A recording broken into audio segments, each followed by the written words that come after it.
Yan, nagbibigay na tayo ng giniling na napier. So yung napier namin is native. Tapos sinaluan namin ng puno ng saging. Yan.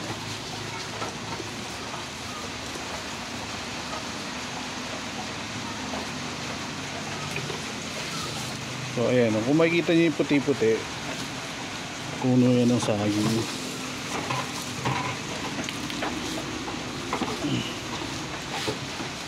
Ayun o, kinain ni Pogi o. Ha? Yung? Saging.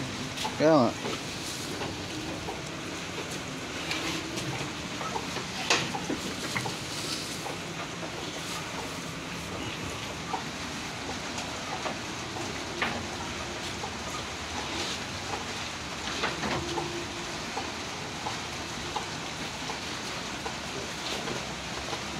Yung puno ng saging check oh.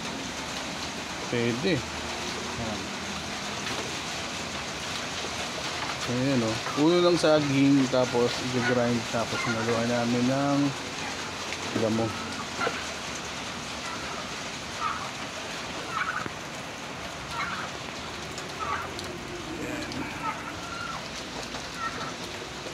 Tikim-tikim.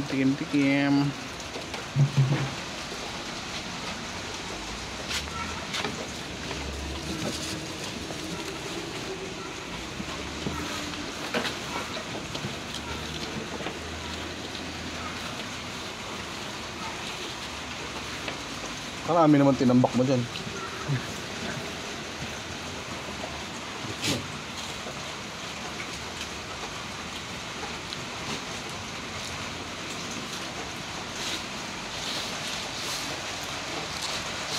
Mga dayaming binaklas mo, lagi mo na dito.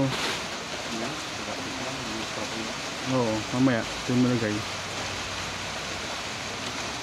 So yun po, yun yung schedule. Ito, lagay mo na lang ito mamaya. Ha?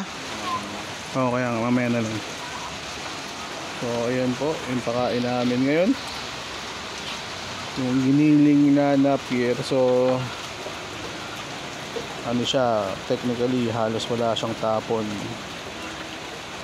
Ayan o, lahat yung stock niya, kung may mga stock man yan na may iwan, konti lang, pero hindi kagaya ng kapag hindi mo siya giniling, ayan, marami siyang may iwan. So ayan, tapos pati yung puno ng saging. So maganda rin yung puno ng saging, taga-tagain, tapos yan, baka ibibigay. Enjoy sila.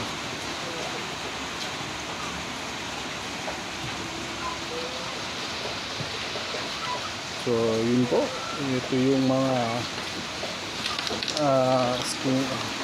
pakain na binigay namin ngayon sa ating mga kambing.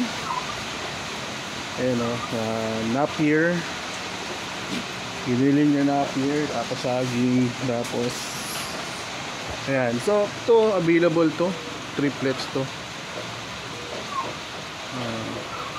Dalawa na lang natitira, bansot kasi yung isa. Ayan, triplets yan, magkapatid, parehas babae, 18 na lang. Tapos ito, butin lang, nahanapan natin ng buyer. Itong barako natin, kukunin na by January daw, nagkasundo kami kanina. Makahanap tayo ng buyer. So yun, ang available natin yung ating dalawang triplets. Yan, dalawang doling, 8 months old. So yun lang. Salamat.